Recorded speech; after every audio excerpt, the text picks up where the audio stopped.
This podcast is made possible in part by Patreon support, and I'd like to say thank you to our newest patron, Marichu Du, who joined the $3 a month plus alpha tier. If you want to be as amazing as all the wonderful patrons are, you can go over to JapanKyo.com/Patreon and sign up for as little as $1 a month. You can also just do a one-time donation over at ko-fi.com/JapanKyo. Any help is appreciated, but what I appreciate most of all is the fact that you're listening to the show, you're subscribed. Thank you, and let's get on with it. Ryan, do you have a good persimmon tree in your house? I'm just going to not answer that because of the implication.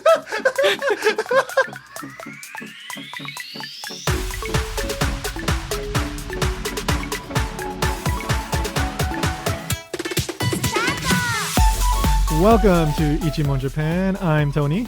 And I'm Ryan. And, well, today we're doing kind of, I guess it's a listener requested episode, but let's do the thing first and then I'll explain. So, Ichimon means one question, and every episode we ask a question about Japan. Today's question is, should you watch In This Corner of the World? So, is that the English name? Yeah, that's the English title of the movie that we are going to be talking about. Yeah, in this kernel of the world. In this kernel of the world. It was a very liberal transition. Sorry, we were talking about Muppets before we started recording. The Japanese title of this movie is Kono Sekai no Katasumi ni, which does translate to, you can translate it as In This Corner of the World. I mean, I think that's a pretty fine translation. So I don't know what else you would translate it to. Yeah, exactly. I can't really think of it. I mean, the only thing that I could, if I wanted to be super nitpicky, is that Katasumi has this kind of nuance of like a hidden away kind of space where, and this little corner of the world, then you want? I don't know. Yeah, I guess if you really wanted to be super, super nitpicky, whereas, corner is a bit more ambiguous and you could be talking about like a table corner kind of thing, right? Like there's a table corner of the world. Yeah. So yes, Katasumi has an extra layer of meaning that corner may not necessarily have, but it's a perfectly fine translation. Anyway, the point was that, this episode was suggested by Rod Takahashi, who has suggested other episodes to us. We did the Hawaii episode because of his suggestion, and Rod's a regular listener, so thank you so much, Rod. Hello, Rod. Hey, Rod. So, actually, Rod suggested that we do this after I released the episode about Your Name, Kimi no Nawa, the movie.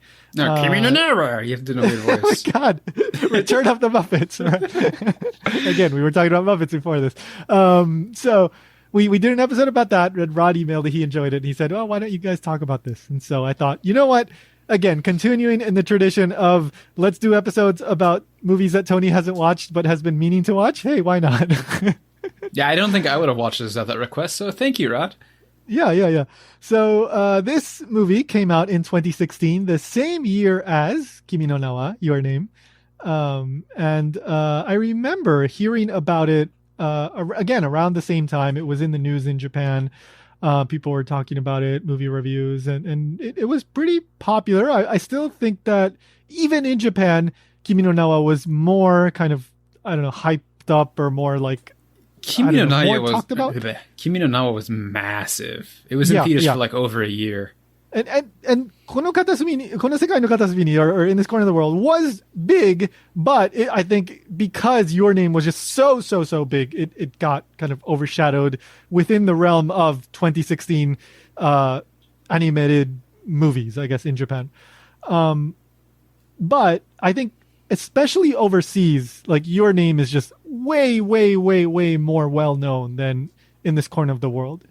Like in Japan, it was popular, but in the West, not so much. I think a lot of people didn't even notice it. There's definitely not as much written about it in English. When I was doing research for this, it was hard to get much information. I had to read a lot of stuff in Japanese and listen to some like interviews and podcasts in Japanese to get some of the behind the scenes stuff. But regardless, I mean, this was a very well-received movie, very successful, and it's based on a manga by Kono Fumio, a manga artist.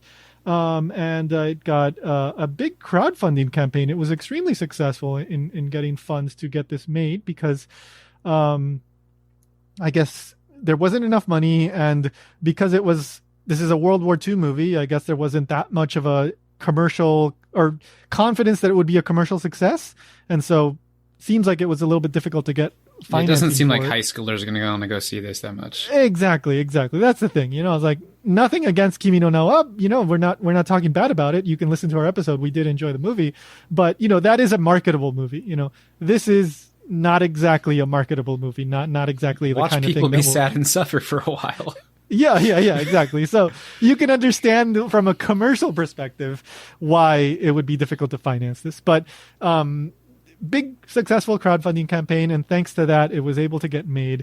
And again, it ended up being a very successful and very, very, very, very well received movie. And just spoiler alert, I'm glad that I watched it. I'm glad that I finally got around to watching it. So but let's talk briefly about what exactly the movie is about. Of course, we are getting into spoilers here, so if you haven't watched it, I highly recommend that you watch it first, because there's at least one or two like big moments that you really shouldn't know about before you watch it. But listen at your own risk if you haven't watched the movie yet. Spoiler warning. Spoiler. Yes.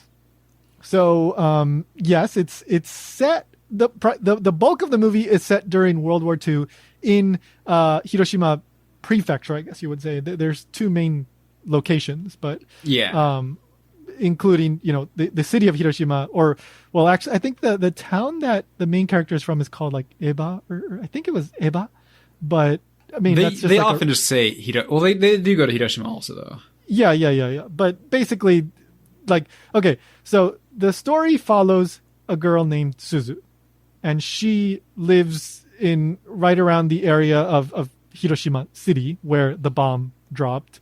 And then the movie starts in like 1930 something. I'm not sure exactly what year it is, but she's quite young, maybe around 10 or 11 years old.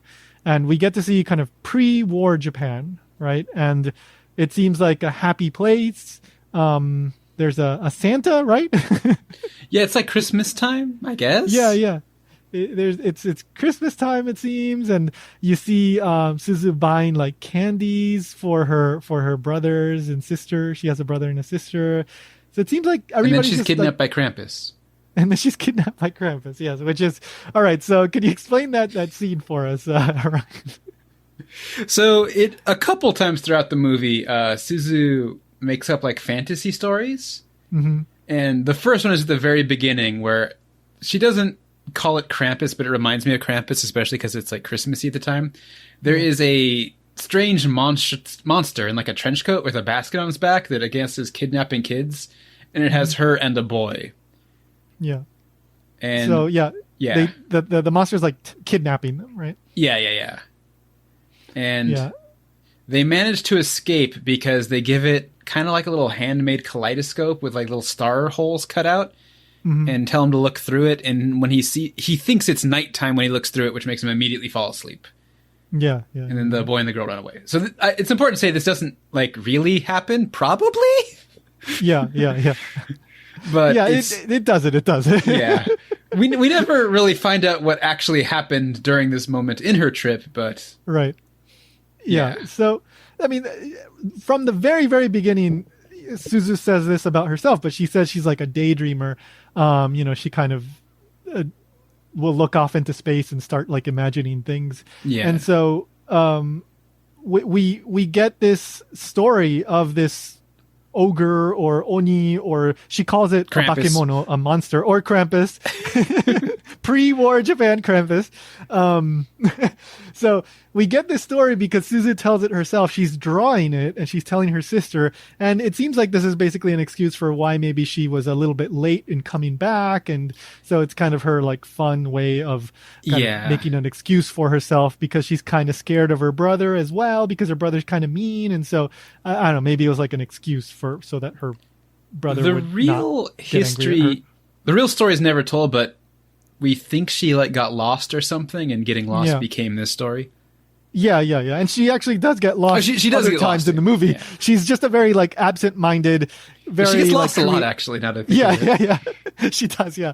So perfectly in tune with her character. Again, she will just wander off and start daydreaming and imagining things, and then she realizes like, oh, I went the wrong way. I don't know where I am. So I just remember one scene where they're like walking home from the train station with her husband or something, and she starts to go the wrong way, and he has to like grab her and pull her back. Oh, by the way, I should point out that the original version of this movie was released in 2016, but then like 2 years later they released an extended cut, and Ryan only had access to the extended cut of the film, which is 2 hours and 47 minutes. So apparently I got 47 minutes more content than Tony. And and I don't know which content was bonus and which was not, so I might start talking about things Tony doesn't know what I mean. Yeah. So we were comparing things we watched before we started recording and realized like, okay, yeah, we watched different things. But the basic story is obviously the same. It's just that he saw extra stuff. Anyway, so that's kind of how the movie starts out. It's all very happy. And then we cut forward a bit to, I believe it's 1941, and Suzu is 18 years old.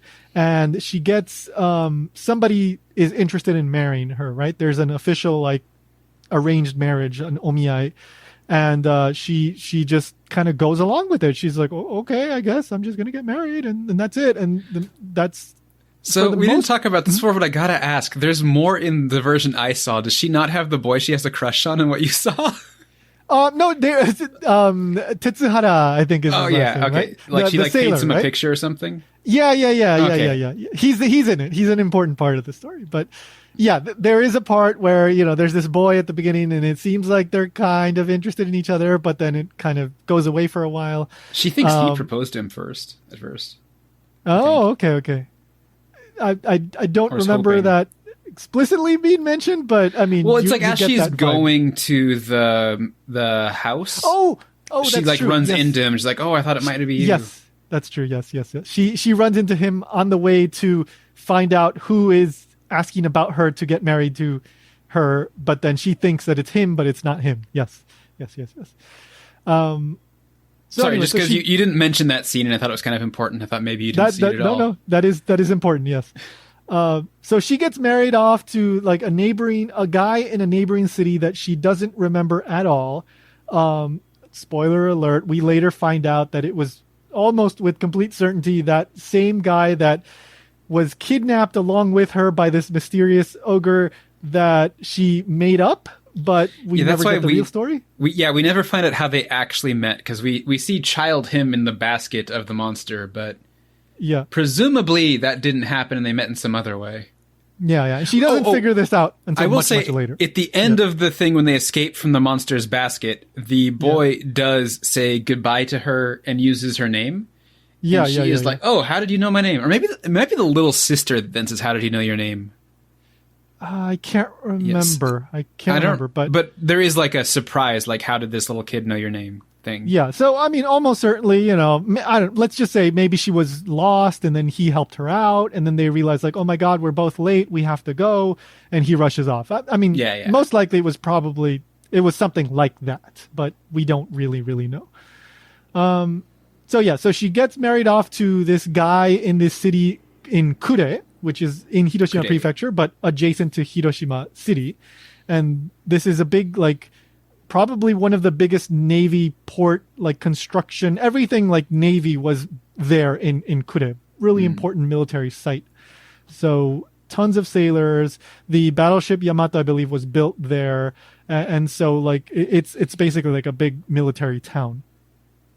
And so, she goes there and she starts to kind of have like the sister-in-law doesn't like her, and she feels like, oh my God, like I don't know where I am. Like she's kind of out of place, but she's still very positive because that's just who she is for pretty much the entirety of the movie, except for, there's a part where this changes, but life goes on and the war progresses and things get more and more difficult. She has to like manage with rations and scavenge for food and use like things in nature that she finds, and what is it, like dandelions, I think, like and like umeboshi, like the pickled plums, but not the plums, the seeds of the plums, like that's how like dire things get, where the rations aren't enough. They have to just find ways to continue getting food.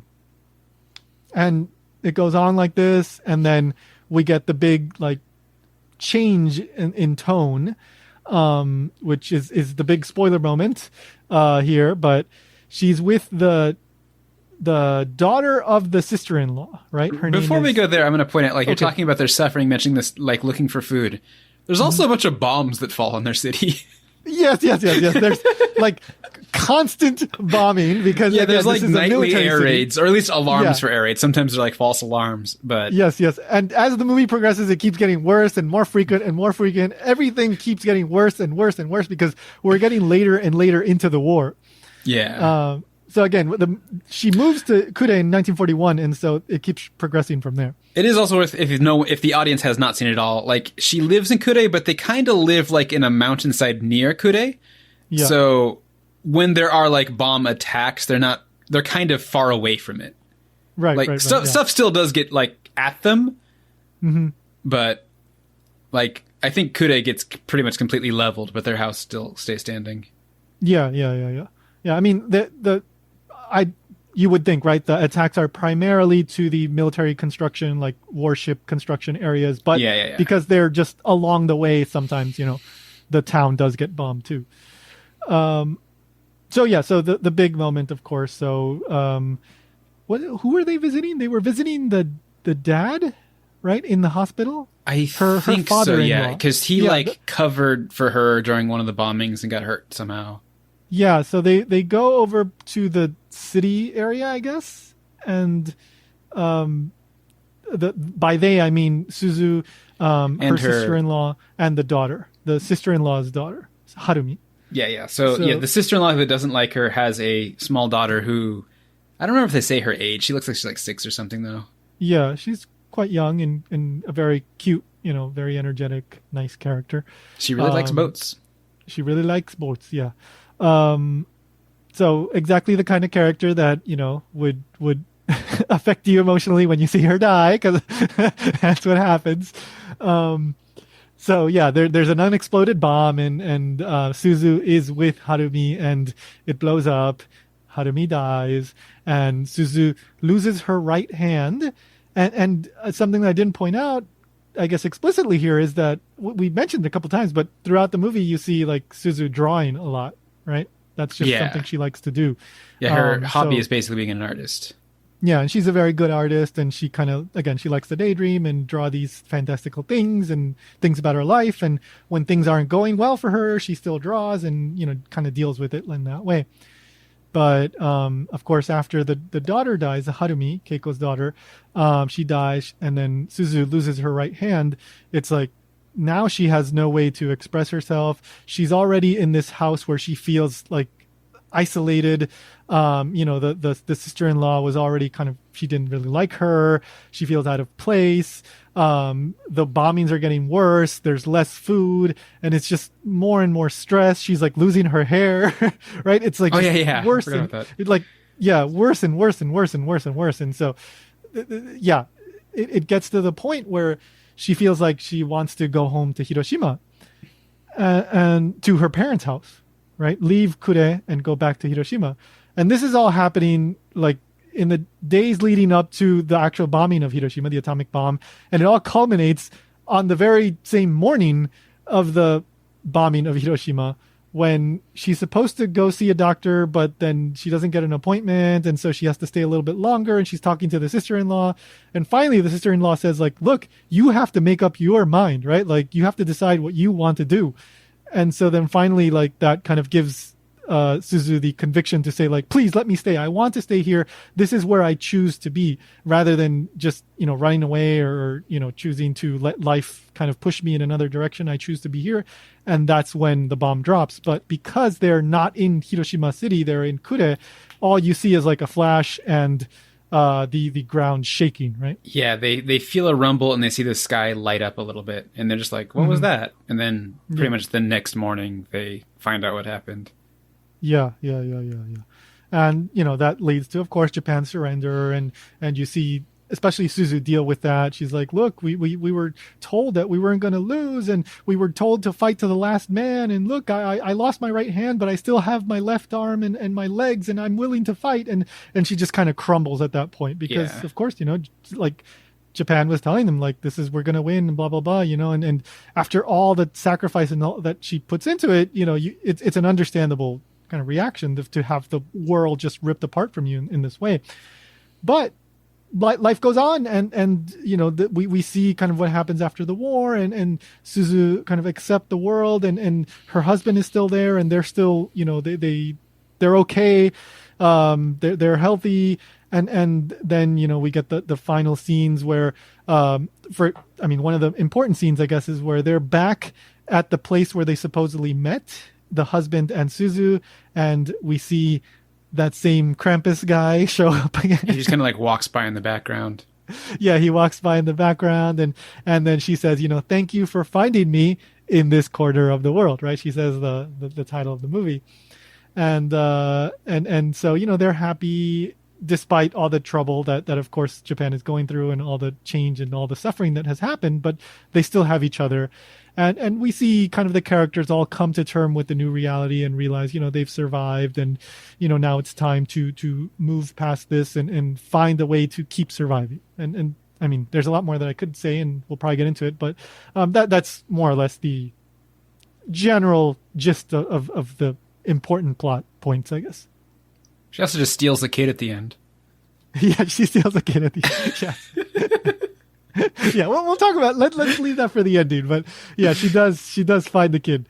So a few interesting things. I mean, this is a serious movie in the sense that, like, it deals with a serious topic, of course. Hiroshima, World War II, atomic bomb, people suffering through war. Yes, it is a serious movie, but a lot of this is very, I don't know, like, light. There's a lot of humor throughout the movie. There's a lot of, like, yeah. I'd say it's set during the war, but it's not really about the war. It's about her life as the war's happening, like, in the background. Exactly, yes. And it has a huge influence on her life, but it's never really the focus. Exactly, yeah. You see ships, and you see planes, and you see bombs, yes, here and there. But this is a movie about the people and how they were living at this time, and a lot of research, and like, people spent a lot of, the directors and the makers, and probably I believe the manga artists too, like, did a whole lot of research to recreate a lot of the aspects of life in Hiroshima at the time, from the layout of the city to the shops. They interviewed survivors, and they got, like, for example, details about, like, how many bombings there were, and the things that they were eating. And so you get all this kind of, like, authentic information, but at the end of the day, it's a movie about people. And yes, like, living through any war is difficult, but a lot of times, especially, like, if you're not in the middle of the battle, you still have these moments of levity and trying to find ways to survive. And so you end up with a very kind of, like, in a lot of ways, mundane movie, right? Like, it's daily life with these occasional reminders, like, oh my God, they're still, like, in this horrible situation, right? But they still nevertheless try to survive in this very difficult situation. Yeah, I don't remember what it was, but I think after the bomb, there's one scene where they, like, start laughing together again for the first time. Yeah. I don't remember what it was that triggered that, though.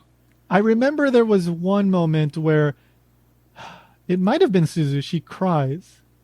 And then somebody says to her, like, something that gets her to stop crying, I think. And then she stops crying, and maybe she laughs. And then somebody makes the comment of, like, oh, you shouldn't be crying because that's a waste of salt. Oh. Right? Because, salty tears, right? Like, so, they're still able to laugh about the dire circumstances which they're in. Even after the war, there were, like, severe food shortages and all that stuff. So, like, you might want to call it gallows humor or whatever, but, people laugh and make jokes and find, the humor and kind of levity within these situations in order to keep surviving. Because if you don't, it's just that much harder. And I think this movie definitely gets that across. And I appreciate that. It's a different kind of movie. It's not just, like, I don't know, it's not the typical movie that you would think when you hear World War II movie. Yeah. There's a few different moments throughout the movie which are quite humorous, and there's one that really stood out to me that I wanted to talk about briefly, which was the umbrella scene. So this one, I mean, you don't need somebody to explain it to kind of get what's going on here, but I nevertheless wanted to do a little bit of digging to see if I could find anything interesting, and I did. So, as I mentioned, Suzu gets there's an arranged marriage, so that Suzu gets sent to get married to some guy that she, as far as we know, never had met before. Later on, we do find out that it's not exactly arranged. She said they tell her she can say no.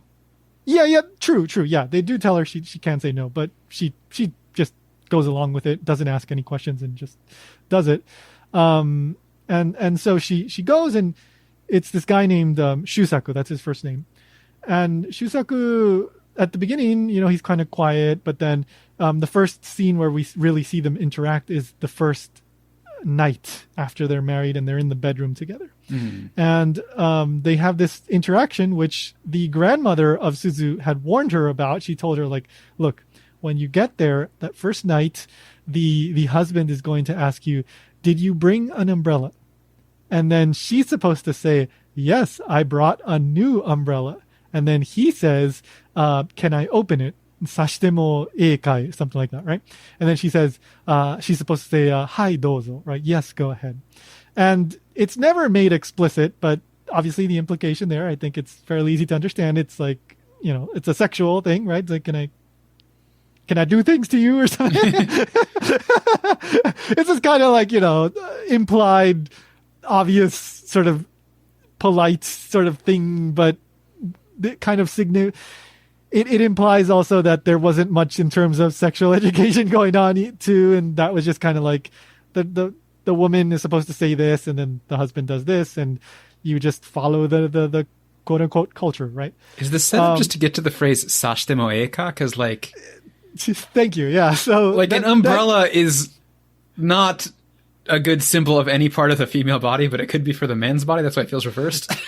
Yeah, it does feel reversed because, I was thinking about that too, and I did read an article in Japanese that kind of seemed to imply that as well. An umbrella, a long phallic object, you can understand why we're saying that it might be more associated with a male, but the man is supposed to ask her, did you bring the umbrella? So it seems like it's reversed. But then she says, I brought a new umbrella. So that maybe implies like her purity or whatever, she's a virgin, etc. Right? And then the sasu is a verb that is being used in a pun. It's a pun, right? It's a pun because sasu can mean double entendre. Yeah. Sasu can mean like to open the umbrella, or it can mean to stab something. So we're talking about a phallic object and stabbing, you get the idea.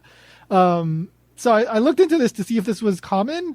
Apparently this may have been a thing, but the more common version of this involved persimmons. So in a book, in a folklore studies book by this guy named Fuji Akira, it lays out the kaki no ki no mondo, which is the question of the persimmon tree. And so this version of the interaction is like, the husband asks, do you have a good tree? Do you have a good persimmon tree where you come from or in your house? And then the girl says like, yes, it produces a lot of persimmons. And then the husband says like, oh, can I climb up it and pick some persimmons and eat them? And then the wife is supposed to say, yes, go ahead. Hai dozo, dozo. Right? It still sounds reversed. and what's interesting about this is that in that scene, Shūsaku takes out persimmons, and he gives her a persimmon. Oh, I didn't even notice that. Yeah. Because I mean, why would you, right? If you don't know about this, that just totally goes over your head. But because I had already read this, I read this after I saw the movie, and then I rewatched that scene. And I go like, oh yeah, they're eating persimmons. So yeah, I guess maybe that's a whole allusion to this thing that is probably fairly well known among some people, but it's not. People aren't still talking about this. I mean, this doesn't happen anymore. But back in the day, in certain parts of Japan, maybe they did this persimmon thing, but it's possible that in other parts of Japan, maybe they had a different sort of thing that husbands and wives would say.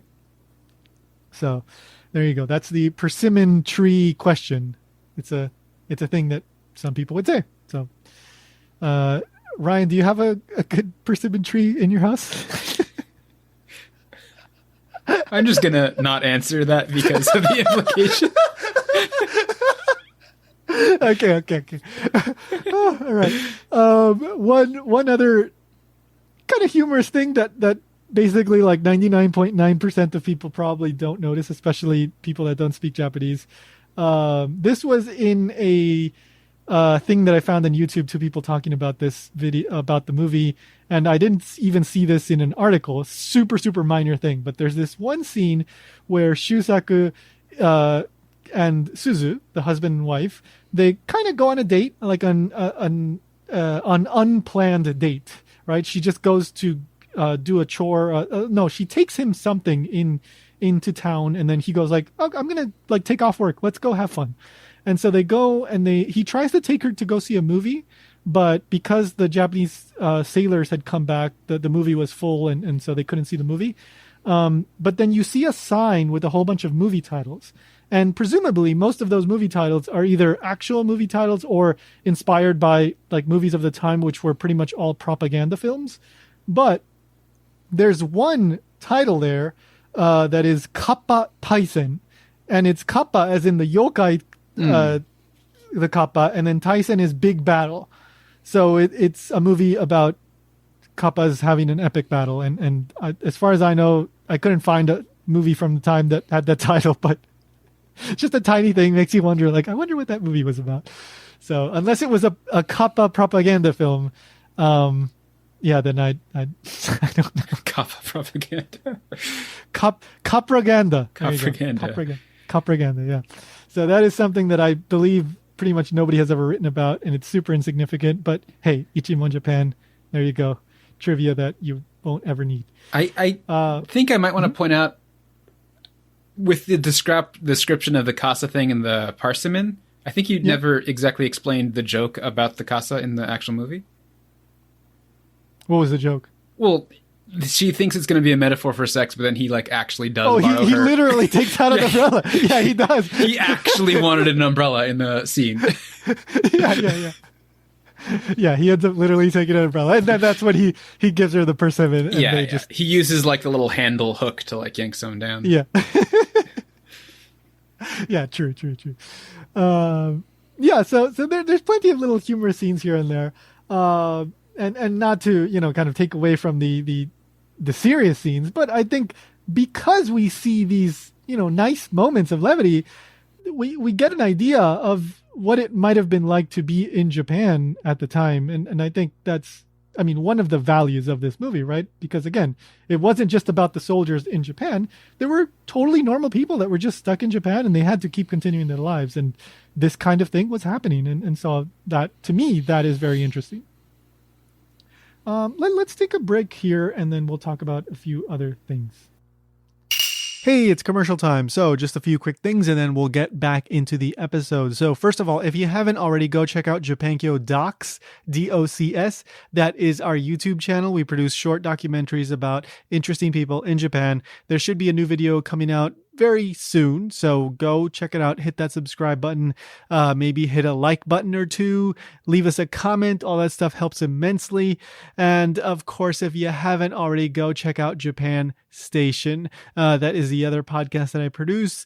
In the latest episode 86, I believe, I talked to Jen O'Donnell. She is a translator. We talk about Japanese to English translation and learning Japanese. And then in the episode before, I talked to Anna Lughezzani, who is a PhD candidate who has done research on Shūkatsu, the job hunting process in Japan for university students. It's a really interesting topic. If you don't know about that, or even if you do, I think Anna has a lot to offer that maybe you're not even aware of. So it's a really interesting process and probably not for good reasons.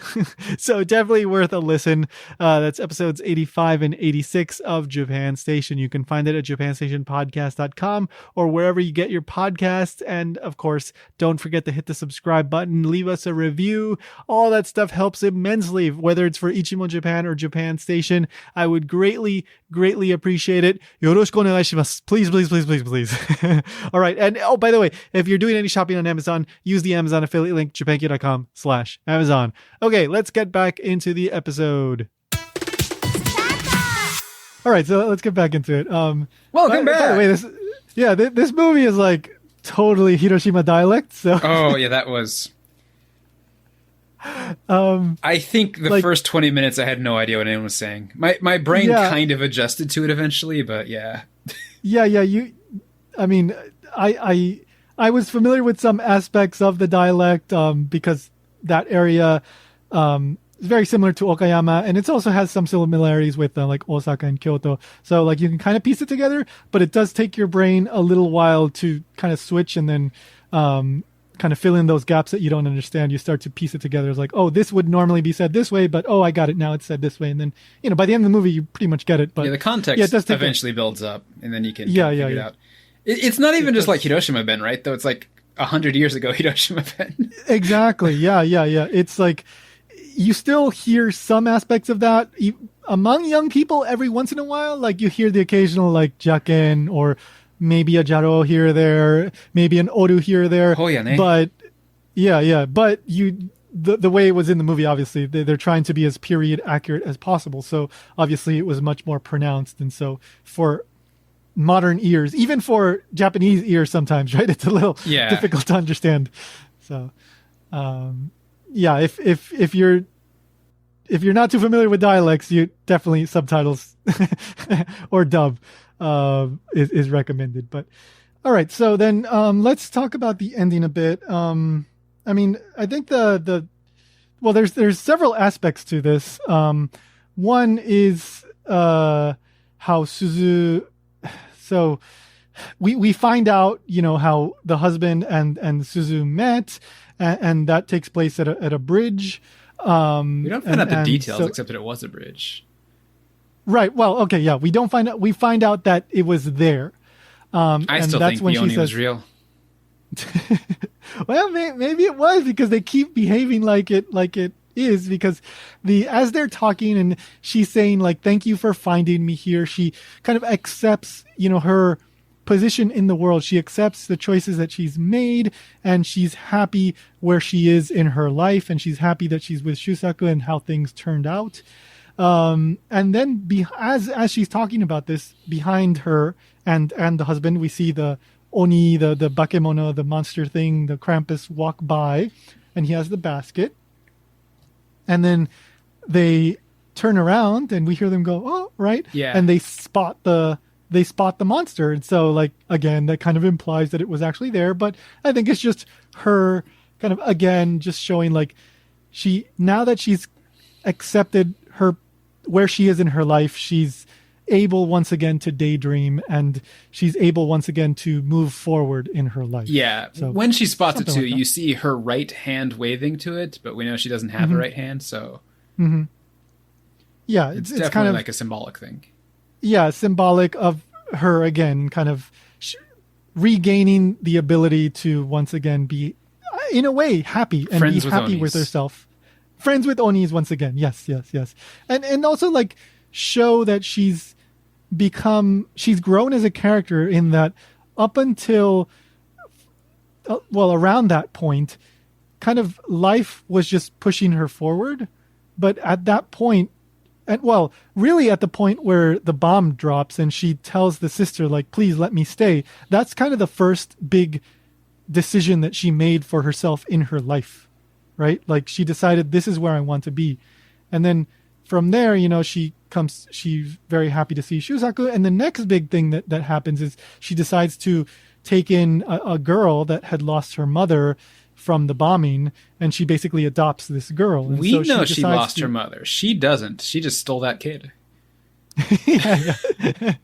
Back in the day, back in the day, things aren't like how they were now. But she finds this daughter, this girl that loses her mother in the bomb, right? And so she takes the kid, and somehow, I guess back then it was okay to just do this.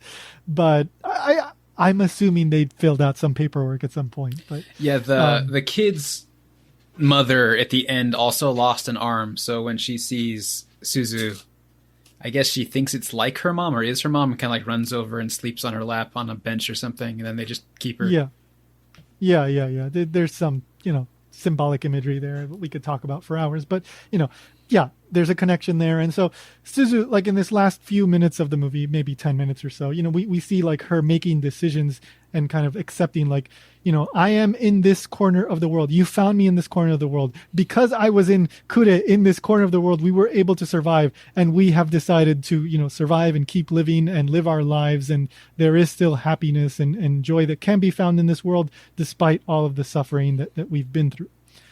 And one last thing that I'll mention about this ending part is that there's a part where Suzu talks to her sister, and the sister was in Hiroshima, or very near, that main part of Hiroshima that was, destroyed by the bomb. And so the sister, the younger sister, is affected by, she gets radiation poisoning. We don't know if she ends up dying or not, but she's not healthy. And Suzu goes to visit her, and she starts to tell this fantastical tale about her brother, which died during the war, as he died as a sailor, right, in the war. And Suzu tells this silly story about him getting shipwrecked, and he gets like this big crazy beard, and he ends up marrying this crocodile. Yeah. And during the telling, you see her right hand drawing a picture of it also. Yeah. And so, again, very symbolic, of Suzu once again kind of reclaiming that joy and desire to live, in happiness that she had lost during the war. And then in that scene, which comes after, where the ogre kind of walks behind them, once again there we see the crocodile that she was talking about that married her brother pop up from the basket, right? Yes.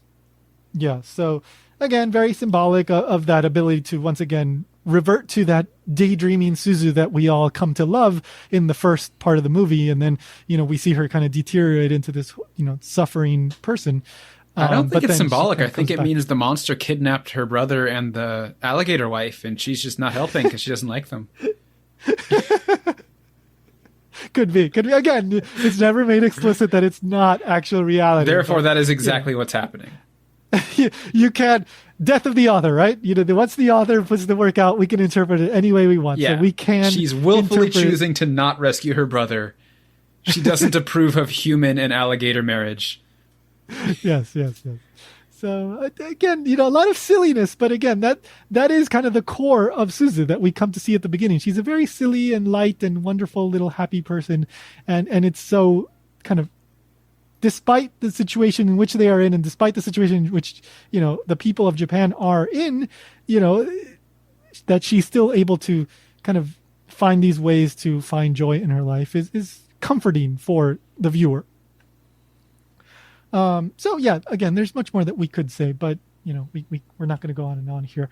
One area that I do want to bring up, and it's kind of hard not to compare, but the movie Your Name also came out in 2016, and the movie Shin Godzilla came out in 2016. So we have these three movies all came out in 2016, and I was listening to a Japanese kind of critic or movie kind of commentator talk about this, and I thought it was a very interesting way to interpret this.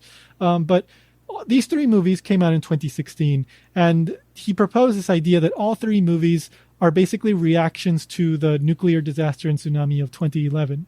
And we know for sure Shin Godzilla was. I mean, it definitely is. It's I think Hideaki Anno, the director, has basically said that, if probably explicitly, or somebody has. I think it's pretty widely understood that is. I have not seen it. Ryan, you have not seen it. I have not seen it, no. Okay. But my understanding is that it's a criticism, or at least part of the movie is a criticism of kind of the older generation in power and kind of their ineffectiveness to deal with a crisis, implicitly, the 2011 nuclear disaster and all that. And then we have Your Name, which is about a disaster. I won't say anything more in detail here in case you haven't seen it, but a lot of it is about a certain kind of disaster and this desire to go back in time and save, like basically wish that it didn't happen, right? And then we have Kono Sekai no Katasumi ni, in this corner of the world, which is most certainly about, well, various disasters, the war and then the bomb and the aftermath of that. But what we see in Suzu is not a desire that it didn't happen. Maybe for a brief moment it kind of is. It's also not a direct criticism of anybody per se, but what we get at the end of the movie is her accepting the past and then choosing to move forward even despite all the difficulties and deciding, like this thing happened, but I'm going to move forward and, I'm still going to find the happiness and I'm still going to choose to, help my family and live, ikirunja, something like that. I think she actually says that at some point, or at least the commentator said that, it's like, I choose to live. I am going to keep on living, so we see these, whether it was on purpose or not, who knows, but you can interpret these three movies in these three different ways of approaching, this horrible disaster that happened in 2011. And these movies came out 5 years after that. So, I think it's an interesting interpretation. I do say I'm suspicious of that claim because the manga this is based on is from before the disaster. Yes.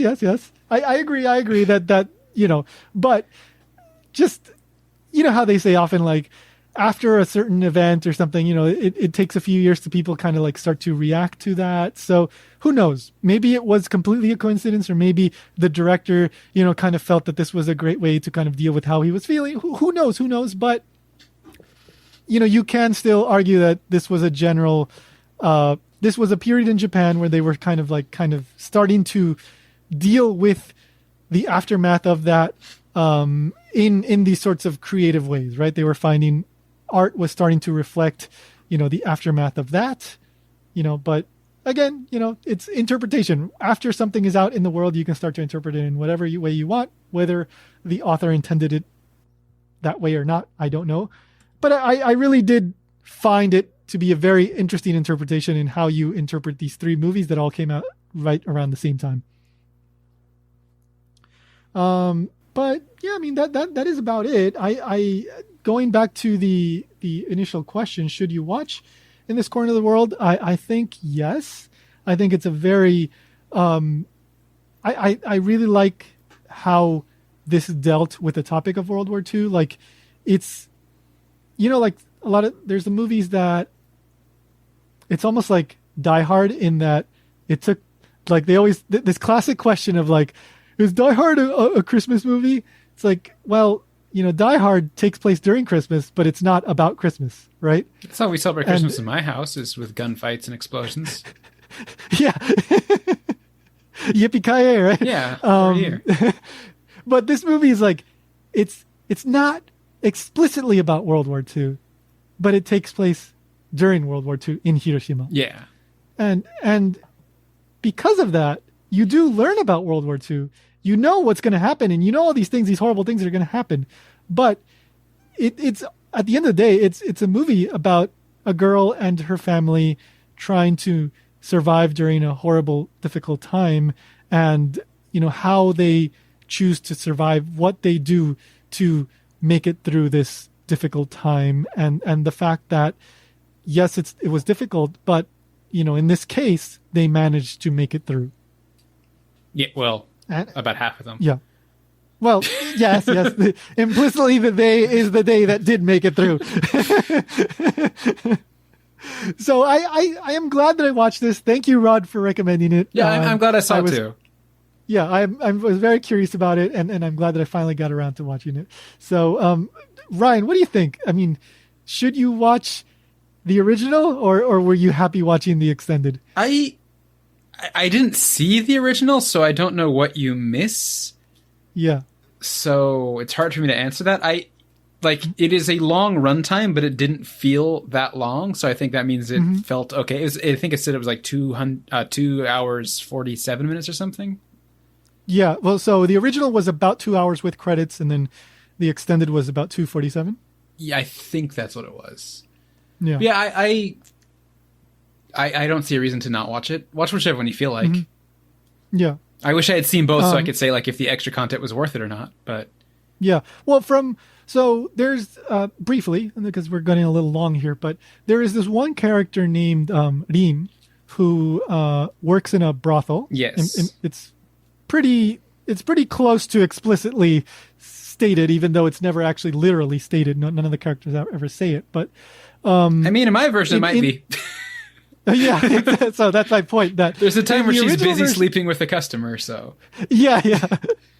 Well, she never says I work at a brothel. She never explicitly says I work at a brothel. Yeah. But that's my favorite kind of movie. The ones where characters explicitly say everything. So in the original version, she only has like one big scene. And so she's kind of this like mysterious character, like there's a lot that's left unstated. But in the extended version, she is fleshed out quite a bit more as a character. So I was very happy to hear that. And Ryan was telling me about some of those scenes. And so I enjoyed learning about that character more. So, aside from that, there's other little things here and there throughout the extended version. So I don't know. It's up to you, whichever one you watch, but I was thoroughly happy with the original, and there's even more in the extended. So either one, you'll probably enjoy it. Yeah. All right. Any last things, or are we good? I'm good. All right. So go check out In This Corner of the World. Thanks, Rod. And we'll see you next time. See you next time.